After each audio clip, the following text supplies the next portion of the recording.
Na videoaula de hoje a gente vai discutir sobre como um personagem mitológico consegue migrar de um povo para outro e ganhando novas cores aí. Hoje vamos falar sobre Lilith. Bom, Lilith, a origem dela está lá na Mesopotâmia. Era uma deusa ali bastante popular entre os babilônios. E era uma deusa que ela estava ligada a uma série de elementos um tanto quanto assustadores. Ela era uma deusa da noite, ela era uma deusa da tempestade, ela era uma deusa dos ventos. Então essa figura aí, ligada ao obscuro, ligada àquilo que vem e amedronta, é uma figura bastante importante ali dentro da Mesopotâmia, porque ela era meio que uma deusa que se livra daquilo que é desprezível, que é atrasado, que é obsoleto. Uma deusa da destruição semelhante a Seth entre os egípcios. Bom, essa figura ela acaba se tornando bastante popular por causa de um povo de origem mesopotâmica, que são os hebreus. Vamos lembrando que, apesar dos hebreus se comporem como um reino ali na região do Vale do Jordão, a origem dele está próximo ali dos caldeus. Então, esse povo que nasce ali na região da Mesopotâmia vai para a região do Vale do Jordão, passa pelo Egito, dá esse rolê gigantesco aí, num determinado momento vai voltar a entrar em contato com essas populações mesopotâmicas. E isso se dá durante o chamado cativeiro babilônico, já quando os hebreus já tinham se fragmentado, aí a gente já está falando da era dos judeus, quando os judeus são levados lá a essa região da Babilônia, eles vão entrar em contato com essa deusa Lilith e vão começar a absorver elementos dela. Só que a Lilith vai deixar de ser uma deusa da forma como os babilônicos adoravam e vai ganhar um ar um pouco mais demoníaco. Mas a origem que vai se atribuir a Lilith entre os hebreus, os judeus, será a de primeira esposa de Adão. Bom, mas Adão não teve só Eva? Pois é. Então, dentro da mitologia que vai ser absorvida ali por judeus, cristãos, islâmicos, uma mitologia não muito ortodoxa, por exemplo, aqui no Brasil, onde o cristianismo é uma religião predominante, pouca gente deve ter ouvido falar de Lilith. Mas, se você pegar a Bíblia, você vai encontrar algumas imagens que vão dar essa cara de que aparentemente Adão teve duas esposas. Se você pegar lá no livro do Gênesis, você vai encontrar 2 nascimentos de mulheres de Adão. Então, se você observar lá em Gênesis 1, versículo 27, você vai encontrar o texto dizendo que Deus tomou o barro e fez o homem e a mulher à sua imagem e semelhança. Então, como se tivesse pego no mesmo material e feito essas 2 figuras de barro, homem e mulher, e deu a vida a eles e eles passaram a existir. Mas no capítulo 2, lá no capítulo 2, versículo 18, conta a história já conhecida lá de que Deus botou Adão para dormir, arrancou a sua costela e da costela fez Eva. Então, perceba aí que tem então 2 mulheres. Pois é, isso é uma leitura um tanto quanto torta, porque você não está levando em consideração que a Bíblia não foi escrita de uma vez. Aliás, fato curioso, o capítulo 2 é mais antigo do que o capítulo 1. O capítulo 2 teria sido escrito mais ou menos na época dos reis, possivelmente durante o reinado de Salomão. Já o capítulo 1 foi escrito durante o cativeiro babilônico. Então você tem um espaço de tempo aí longo entre um momento e outro, de quase 800 anos aproximadamente. Ali, Você tem um belo distanciamento entre essas 2 histórias aí. Então, acabam sendo 2 narrativas de leituras diferentes do nascimento do homem e da mulher, mas que vão se agregar aí só lá na Idade Média, nessa composição da Bíblia da forma como a gente conhece hoje.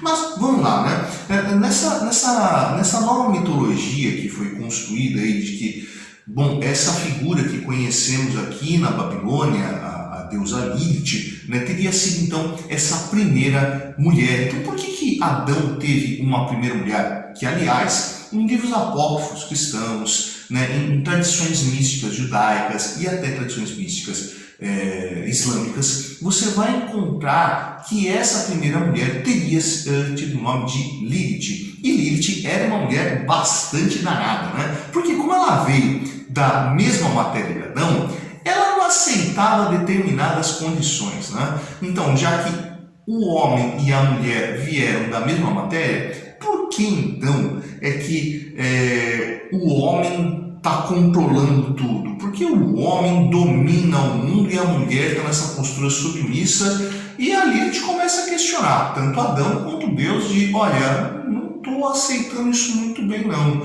né? Homem e mulher nasceram da mesma matéria, feitos pela mesma mão de Deus, né? Nós somos semelhantes, nós temos os mesmos direitos. E, aliás, tem uma imagem bastante curiosa quando eu falo desse questionamento, né? Porque Lilith vai questionar, inclusive, a relação sexual. Fala assim, peraí, por que eu tenho que ficar embaixo? Né? Por que eu sou só uma figura passiva, né, que se abre para o homem, e o homem, né, que é o ser ativo dessa coisa? Opa, peraí, vamos mudar essa relação aí, né? Não vai ser sempre do mesmo jeito, não. O homem ativo, a mulher passiva, não. A gente pode inverter aí porque a situação aqui é diferente, né? Nós estamos no mesmo nível, então nós compartilhamos a ideia de quem tem o controle da relação, em que momento, porque não somos diferentes. Adão ficou meio pau da vida com essa Lilith e resolveu abandoná-la, né? Falou ali com Deus, e Lilith, né, que queria ser igual ao homem, foi expulsa do paraíso, né? E nessa que ele foi expulso do paraíso, Deus foi lá e arrancou a costela e pá, fez Eva, né? Eva, então, ela não teria a mesma matéria, segundo essa leitura aí do conto do surgimento da humanidade, né? Eva seria algo que brotou do homem, né? E como é algo que brotou do homem, o homem seria a matéria-prima, né? E a mulher seria aquilo que foi destacado do homem, uma parte menor que foi destacada do homem, que deu origem a uma nova vida, portanto uma vida menor, portanto uma vida menos importante. Vê que dentro dessa leitura você encontra o quê?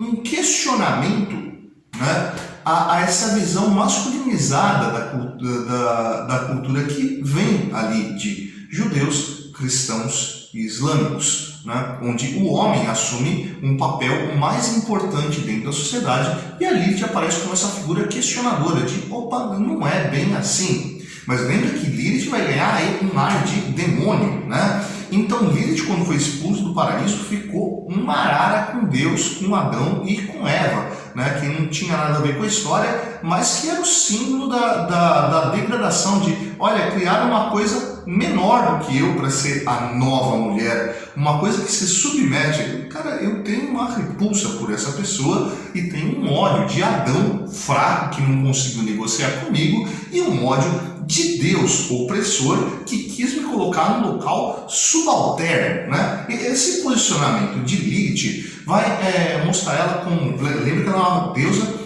do vento, da noite, da destruição, né? E vai dar ela uma imagem da deusa que faz com que as mulheres percam os filhos, né? Tanto que nesse conto mitológico diz que Lilith perderia 100 filhos todos os dias, né? Teria um sofrimento terrível de sofrer 100 abortos todos os dias. Como é que alguém vai sofrer 100 abortos? Né? Então, o que ela fez? Ela transferiu esses abortos para outras mulheres. Então, Lilith seria uma figura que acabaria com os filhos de Eva, né? E todas as Evas que viriam depois, né? Mas, justamente para evitar determinados riscos de abortos, criou-se entre, né, os adeptos dessa nova mitologia a criação de certos amuletos para proteger as crianças, né? Então, essa Lilith que viria e ceifaria a vida dessas crianças seja ela no útero, seja ela no berço, né, teria que ser protegida. Narra a história de que quando Lilith foi expulsa do paraíso, 3 anjos a acompanharam. Anotei aqui os nomes porque eu não ia lembrar de jeito nenhum. Né? Os anjos seriam Sanvi, Sansavi e Samagelaf. Sanvi, Sansavi e Samagelaf. Né? Então, começou a se produzir amuletos com a figura desses 3 anjos que seriam os protetores das crianças, né? Os anjos que evitariam que a Lilith viesse e ceifasse a vida das crianças ou promovesse abortos. Mais do que isso, né? Lilith, né, segundo essa mitologia, quando foi expulsa do paraíso, teria se unido ali aos anjos caídos e se casado com um desses anjos caídos, um anjo de nome Samael. E nessa mitologia, né, a coisa se amplia. Samael teria sido o demônio que se disfarçou de serpente e enganou Eva, convencendo ela a tomar o fruto do conhecimento do bem e do mal. E nessa narrativa, enquanto Samael está ali seduzindo a Eva, Lilith teria voltado ao paraíso junto com Samael para seduzir Adão, fazendo com que Adão traísse a esposa, traísse Eva. Né? Então, olha lá, o que acontece nisso aí? Né? A figura de Lilith não é só a figura que vai gerar a destruição das crianças, mas uma corrupção familiar. Vê que a construção da imagem de Lilith é uma construção extremamente machista, né? Que coloca a Lilith como errada porque queria estar no mesmo patamar que o homem. E justamente porque foi proibida de estar no mesmo patamar do homem, ela destrói aquilo que o homem acaba controlando dentro dessa sociedade, que é o quê? A família. Portanto, é ela que vem e garante com que as crianças sejam abortadas e que o marido traia. Você retira dessa família primordial, Adão, Eva e os filhos que descenderam disso, né, a responsabilidade pelos erros, a responsabilidade pela traição, né, e atribui a um demônio feminino, né, que corromperia o comportamento das pessoas. Essa ideia da corrupção vai inclusive se ampliar na mitologia de Lilith, porque essa mitologia diz que Lilith e Samael tiveram centenas de filhos, e esses filhos se tornaram súcubos e íncubos. O que são súcubos e íncubos? São demônios com uma imagem sexualizada, né? Súcubos, demônios femininos, íncubos, demônios masculinos, né? E que súcubos e íncubos entrariam nos sonhos das pessoas e fariam com que elas tivessem sonhos eróticos. Inclusive, os súcubos seriam responsáveis pela manifestação da poluição noturna entre homens, né? Coisa que acaba sendo ali relativamente comum dentro da adolescência, da puberdade, né? da formação da sexualidade dos homens. A poluição noturna teria sido promovida ali por algum súcubo que apareceu no sonho dessa figura aí no começo da vida dele, causando determinados pânicos e criando determinados comportamentos que vão marcar o sexo como uma coisa suja, uma coisa demoníaca e que tem um símbolo de dominação do homem sobre a mulher. Portanto, tem uma forma correta e uma forma pecaminosa, uma forma lilithiana de fazer sexo. Né? Vê, essa construção então da Lilith como aquela que perverte essa sociedade equilibrada, perfeita, idealizada, vai dar a Lilith uma nova imagem dentro dos tempos modernos. Né? Então, dentro desses círculos esotéricos que vão se desenvolver aí com o passar do tempo, Lilith vai ser recuperada como aquela que destrói o paternalismo, destrói a sociedade masculinizada e que garante uma sociedade mais equilibrada, uma sociedade mais harmônica, né, e menos dominante de um determinado grupo sobre outro. E aí? Você curtiu a de hoje? Cara, se curtiu, você vai lá embaixo dar um curtir. Se não curtiu, você vai lá embaixo dar um discutir. É gentil da sua parte no canal. Essa é a Prancheta do Seu Tony, eu sou o professor Fábio. E você, meu amigo, você deveria estar estudando?